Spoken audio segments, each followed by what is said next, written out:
CBSE board 2025 का आपको ये भाई क्यों है, find the value of lambda. क्या निकलना है, लेम्डा का वैल्यू किस कंडीशन में, द लाइन आर परपेंडिकुलर है। जब लाइन परपेंडिकुलर है तो डायरेक्शन रेशियो फाइंड करना पड़ता है, a1 into a2 plus b1 into b2 और क्या c1 into c2, ये किसके बराबर होता है, 0। ये किस कंडीशन में आपको, ये परपेंडिकुलर और पैरेलल लाइन के कंडीशन में क्या होगा, a1 by a2, ये आपको डायरेक्शन रेशियो है दोनों, b1 by b2 आपको c1 by c2, ये अगर तीनों बराबर इक्वल तो लाइन पैरेलल होगा। और आपको बोलेगा फाइंड करने के लिए आप ये परपेंडिकुलर कंडीशन बोला है तो ये कंडीशन लगाएंगे, लेकिन a1 a2 डायरेक्शन रेशियो है, b1 b2 c1 c2 इसी तरह डायरेक्शन रेशियो है। The standard form of the line in 3D में वो आपको क्या होता है, x minus x1 divided by a1 लिखते हैं या कोई l लिखते हैं एलिमेंट, यहाँ आपको y minus y1 divided by b1 और क्या आपको z minus z1 by c1। Direction ratio find करेंगे, आपका जो a है b है c है डायरेक्शन रेशियो है, ठीक है। लेकिन फाइंड कैसे होगा, आपको इस फॉर्म में नहीं दिया हुआ है, ये देखिए x क्या है नेगेटिव में है, यहाँ क्या है पॉजिटिव में, यहाँ क्या है y 3 y है, यहाँ ओनली हमको चाहिए वन कोएफिशिएंट, इसका भी चाहिए one coefficient, x1 x y z free है हर चीज से, 1 से भी फ्री है नेगेटिव से भी फ्री है। यहाँ देखिए तो इसको कन्वर्ट करते हैं आपको इस फॉर्म में, कब आएगा, माइनस कॉमन ले लीजिए, माइनस कॉमन लेंगे अब बाहर आएगा वो माइनस, तो क्या हो जाएगा -1 हो जाएगा, नीचे में आपको 3 है माइनस माइनस माइनस कर दिया गया, देखिए माइनस कॉमन लिया इससे, फिर डिवाइडेड बाय 3 को कॉमन लेते हैं, 3 को कॉमन लीजिए, बचा क्या आपको y और क्या आपको 2/3, इसको मल्टीप्लिकेशन कीजिए तो ये 2 रह जाएगा, और क्या आपको 2 बाई लेम्डा लिखा हुआ है लिख दिए, यहाँ तो आपको स्टैंडर्ड फॉर्म में है ही है 3, और क्या होगा डिवाइडेड बाई 3, हमको क्या चाहिए यहाँ से हटाना पड़ेगा आपको, देखिए यहाँ नहीं है नीचे कीजिए आपको, तो x minus 1 divided by 3 equal to यहाँ आपको y माइनस 2/3 डिवाइडेड बाई इसको 2 लैम्डा बाई आपको हम 3 लिख सकते हैं, इसको नीचे कीजिए तो क्या होगा z माइनस 3 डिवाइडेड बाई 3। अगर इसमें आपको डायरेक्शन रेशियो पूछे, एक इक्वेशन दिया हो ये ना दिया हो, तो डायरेक्शन रेशियो आपको जो नीचे वाला है वो आ गया है, देखिए इस फॉर्म में आ चुका है, डायरेक्शन रेशियो 3 2, यहाँ लैम्डा नहीं रहेगा, आपको 2/3 हो जाएगा, लैम्डा नहीं रहेगा तो और 3, लैम्डा का अगर वैल्यू देने का था यहाँ पे पुट करेंगे, फिर आपको मल्टीप्लिकेशन करके डायरेक्शन रेशियो बता देंगे। तो डायरेक्शन रेशियो क्या हो गया इसका, डायरेक्शन रेशियो आपको फर्स्ट लाइन का लिखते हैं हम, डायरेक्शन रेशियो फर्स्ट लाइन का यानी a1 b1 और c1, ये आपको लिख सकते हैं, क्या है आपको 3 है, 3 लिखे और क्या लिखे आपको 2 लैम्डा बाई 3, 2 लैम्डा बाई 3 और क्या है आपको यहाँ 3 है, ये तो डायरेक्शन रेशियो हो जाएगा। आपको कभी कभी सिंगल लाइन देके डायरेक्शन रेशियो पूछता है, कभी कभी पॉइंट पूछ देगा, इस लाइन से पास कर रहा है किस पॉइंट से, तो यहाँ क्या है x है, x का वैल्यू क्या है 1 है, y1 का वैल्यू क्या है 2/3, ये पॉइंट हो गया। आपको z1 का वैल्यू क्या है 3, माइनस के बाद जो आएगा वैल्यू वो आपको पॉइंट हो जाएगा, ठीक है। फिर आप सेकंड लाइन का डायरेक्शन रेशियो निकालिए, सेकंड लाइन का डायरेक्शन रेशियो निकालिए, क्या दिया हो यहाँ L1 दिया हुआ है,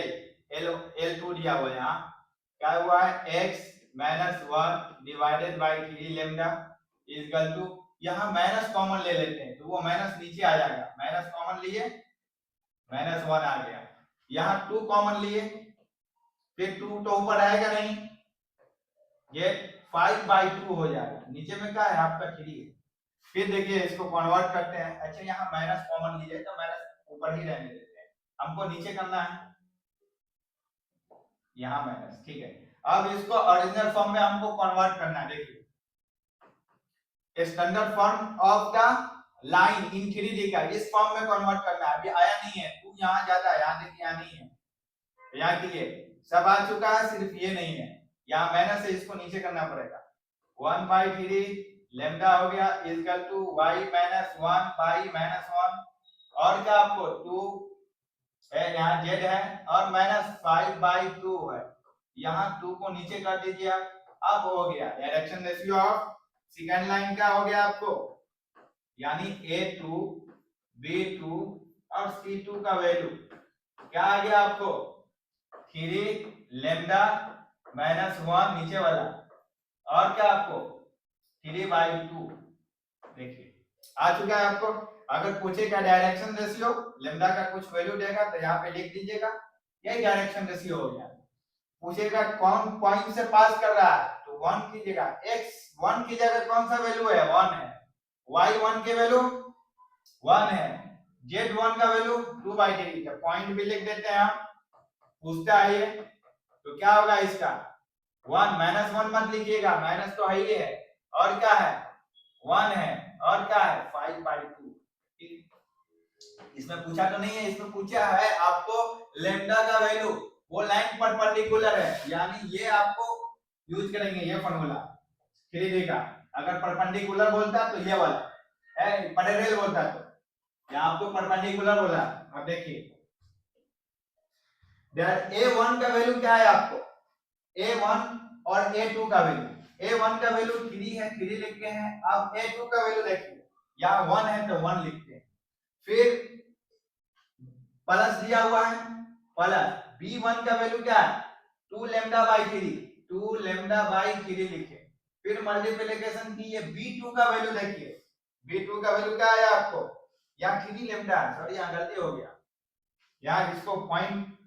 जो नहीं पूछा गया एक्स्ट्रा बता दिए, इसी वजह से बोल रहा है। यहाँ आपको 3 लैम्डा है, 3 लैम्डा है। अच्छा यहाँ B1 का वैल्यू लिखे हम ये,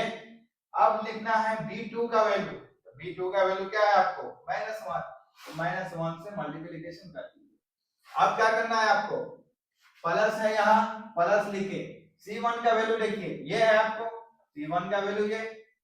3 लिखे, मल्टीप्लिकेशन है, C2 का वैल्यू फाइंड किए 3/2 है, तो यहाँ लिखिए 3/2 किसके इक्वल है, ये 0 को परपेंडिकुलर कहा गया, इसको मल्टीप्लिकेशन करेंगे तो लाइन लैम्डा आएगा,